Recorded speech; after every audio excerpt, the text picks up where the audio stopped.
Okay, what's up mga guys? So, welcome back again sa ating YouTube channel. So, siguro naman familiar din kayo sa ganitong klaseng cellphone. At siguro alam niyo kung anong model or pangalan ng Samsung na ito. So, itong Samsung na ito mga guys is Samsung G1 Mini Prime. So, alam niyo ba kung ano yung sikreto niyo itong Samsung G1 Mini Prime mga guys? So, itong Samsung G1 Mini Prime mga guys, or ang kanyang model ay G106B, ay mahirap siyang buksan. So, ang problema lang nito mga guys ay sira yung kanyang charging port or yung saksakanan ng kanyang charger. So, hindi siya mag-charge at hindi na rin siya magde-detect sa PC kasi nga sira yung kanyang charging port. So, ang gagawin natin ngayon mga guys is ipapakita ko sa inyo kung paano siya palitan ng charging pin at kung paano siya i-disassemble, kung paano siya i-backlash. Kasi mahirap siyang i-backlash mga guys. Kahit maliit lang ang cellphone na ito or ang Samsung na ito mga guys ay medyo makunat na rin siya pagdating sa disassemble. Kasi wala siyang mga bolt. Wala kayong makikitang mga bolt sa labas. Ayan, walang bolt sa labas. Sa harap wala rin, sa likod wala rin. Bakit mahirap buksan ito mga guys? Kasi yung bolt niya mga guys, nasa loob pa yan siya. So ang mahirap kasi dito mga guys, pag binuksan natin ito, kailangan sa harap talaga tayo magsimula o magbukas.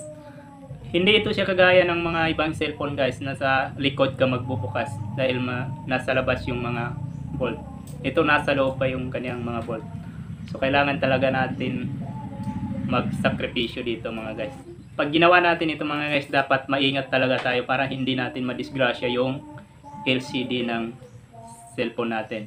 Kasi yung LCD at saka touchscreen niya ang pinakamahirap tanggalin. Kasi may matinding pandikit sa loob.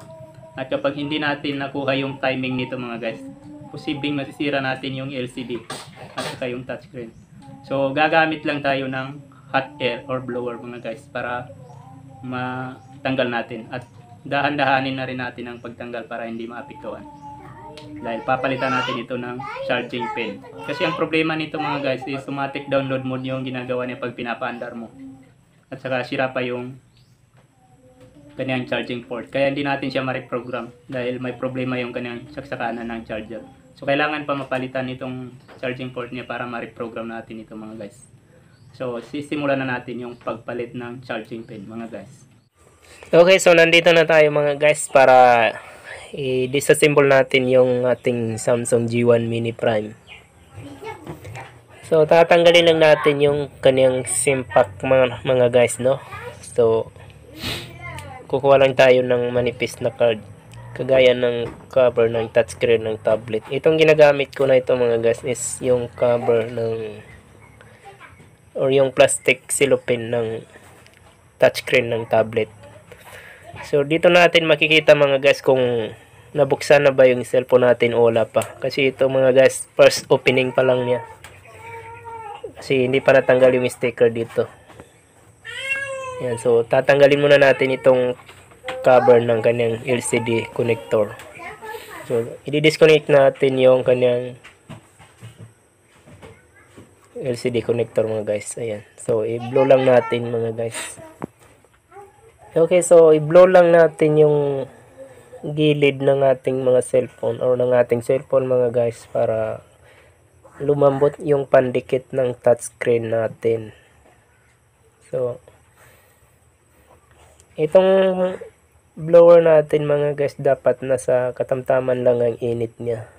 So huwag yung masyadong mainit kasi pag nasobra ng init yung blower natin mga guys, pwedeng matamaan yung LCD natin sa loob at magkaroon siya ng yellow na parang araw sa LCD. So yung kamay natin mga guys dapat ilapit na rin natin sa gilid ng touchscreen ng cellphone para yung daliri natin ang magiging controller ng init. Ayan din. Susubukan natin ipasok itong card mga guys sa gilid. Okay, so dapat mga guys may pasok natin ng maayos yung card. So dapat ingatan lang natin baka mabasag natin yung touchscreen. So Alam niyo ito kasi mga guys, matagal ko rin itong ginawa. Matagal kong pasok itong card kasi nga masyadong matindi yung pandikit niya. Mula sa pagtanggal nitong touchscreen, kasi ito muna yung tatanggalin natin mga guys, yung touchscreen niya. Unahin muna natin yung touchscreen bago yung LCD. So, mula sa pagtanggal ko ng touchscreen mga guys hanggang sa pagkatanggal ko na ng LCD ay siguro inabot na rin ng sobra 30 minutes kasi nga wala akong thinner. Naubusan ako. Kasi kailangan din natin dito ng thinner para maalalayan natin yung blower natin ng thinner. Na patuluan natin yung gilid ng cellphone para matunaw o maglambot ng thinner yung pandikit. Huwag lang masobrahan kasi baka papasok sa LCD at magkakaroon ng parang tubig ang LCD natin. Okay, ayan mga guys. So, parang mapapasok na natin mga guys, no? So, lakasan lang natin ng pagtulak. Pero, ingatan lang natin baka mabasag natin yung touchscreen. Kasi masyadong sticky yung pandikit niya mga guys. Ayan. So, napasok na natin mga guys, no? So, sa ganyang punto mga guys, madali na natin siyang madala or madali. Kasi, nakapasok na yung card natin. Ang mahirap lang kasi yung hindi pa natin siya na ipapasok dahil talagang mahirap talagang i-insert yung card natin. So, paikot lang natin yan kasi sa gilid lang naman yung pandikit niya mga guys. Pero yung flex lang ng touchscreen yung iingatan natin mga guys na baka madaanan ng card. So, wag na nating iikot sa taas mga guys. Baka maputol yung flex ng touchscreen. Ayan.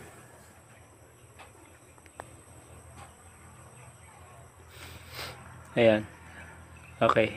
So, natanggal na siya mga guys. So, ito yung pinakaiingatan natin na madaanan ng card mga guys. Kasi ito yung flex ng touchscreen. Kapag naputol yan mga guys, masisira yung touchscreen natin. So, wag na nating paabutin dyan yung pag-ikot natin ng card.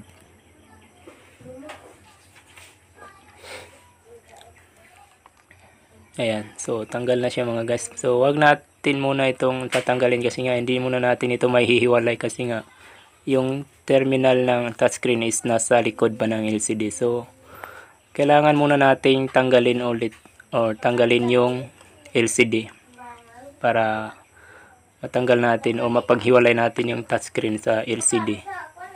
So itong pagtanggal ng LCD mga guys is mas mahirap pa ito kaysa sa pagtanggal natin ng kanyang touchscreen. Kasi nga mas matindi yung pandikit nito at hindi natutunaw ng blower yung kanyang pandikit.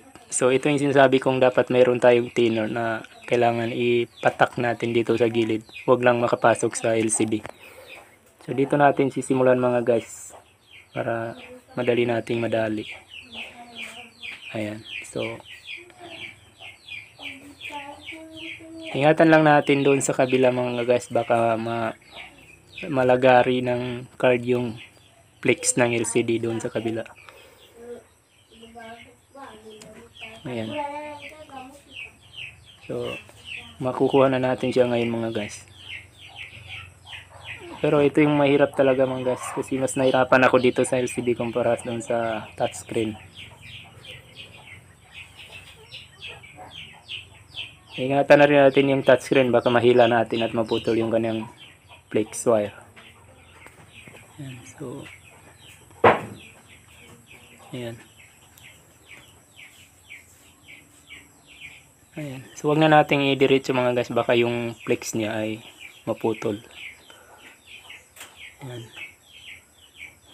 Okay, ayan. So kung makikita ni mga guys, nasa likod talaga ng LCD yung terminal ng touchscreen. So dapat nating tanggalin yan para mapaghiwalay natin yung LCD kung kinakailangan paghiwalayin yung LCD at saka touchscreen. Okay, so ito yung sinasabi ko sa inyo mga guys kanina na nasa loob pa yung bolt ng cellphone na ito. So dito pa natin makikita yung kanyang mga bolt. Ano yung ang kanyang bolt mga guys? So tatanggalin muna natin yung mga bolt para mailabas natin yung mainboard sa kanyang center case. Ayan. So kahit itong pagpalabas natin ng mainboard sa center case mga guys is medyo may pagkamakunat na rin.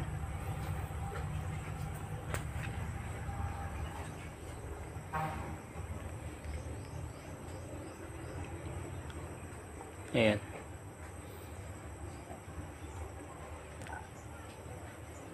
So, tatanggalin na natin yung ganyan charging pin mga guys para mapalitan natin siya. So, gagamitan lang natin siya ng blower mga guys para matunaw yung kanyang lead. Ayan mga guys, tatanggalin na natin dyan, no? So, dapat meron tayong twister na panghawak natin ng charging pin dahil mainit yan. Ayan. So, tanggal na siya mga guys. So, dahil wala tayong bagong charging pin mga guys, kakahoy na lang tayo sa mga sirang board. So, ito yung kanyang kapareho ng charging pin mga guys. Pero ibang model na rin ito ng Samsung pero magkapareho sila ng charging port. So, testaran muna natin kung gumagana pa ang charging port na ito mga guys. Saksak natin sa charger. Ayan. Okay, so okay pa yung charging port na ito mga guys dahil may supply pa siya ng kuryente. So ito yung kukunin natin na ipapalit natin dito kasi nga wala tayong bagong charging pin. Wala tayong brand new na charging pin. May mga brand new charging pin tayo ng Samsung mga guys pero hindi ganito ang type niya. Ibang klase kasi ang type ng charging pin na ito mga guys.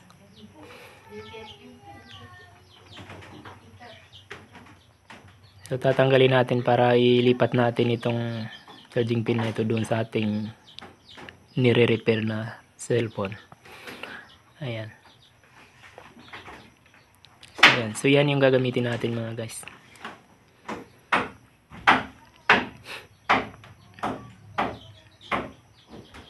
So ilalagay na natin mga guys yung charging port na ipapalit natin dito.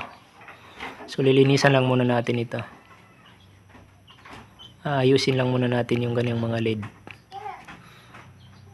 Yan. So ilalagay na natin mga guys, no. So yung paglagay ng charging port mga guys, dapat alam niyo rin kung paano yung mga diskarte dito mga guys. Ayan. So tunawin muna natin yung LED ng maayos bago natin ilagay yung charging port. Ayan. So nalagay na siya mga guys. So titistingan naman natin mga guys kung may supply na ba yung cellphone natin ng kuryente, kung magcha-charge na ba siya. Ayan. Okay, ayan. So meron na siyang supply mga guys. So magcha-charge na siya. So i-disassemble na natin mga guys dahil nga okay na yung kanyang charging port. Ayan. So ilalagay na natin yung kanyang mga bolt mga guys. So itong pag-disassemble or pag-assemble mga guys is mas madali na lang ito kumpara doon sa pag-disassemble natin sa kanya. Pero ang cellphone na ito mga guys, kapag nabuksan na ito, hindi na ito siya mahirap buksan pag naging sikan, bukas na lang tayo. Ang mahirap lang talaga kasi dito mga guys is yung unang pagbukas lang talaga ng cellphone na ito. So ngayong nabuksan na ito mga guys, hindi na ito siya mahirap buksan sa susunod na pagbukas natin ito.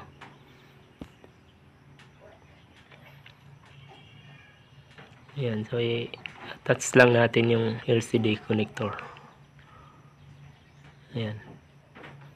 So lalagay natin yung battery mga guys para testingan natin kung mag-charge na ba siya. Okay, ayan. So nag-charge na siya mga guys.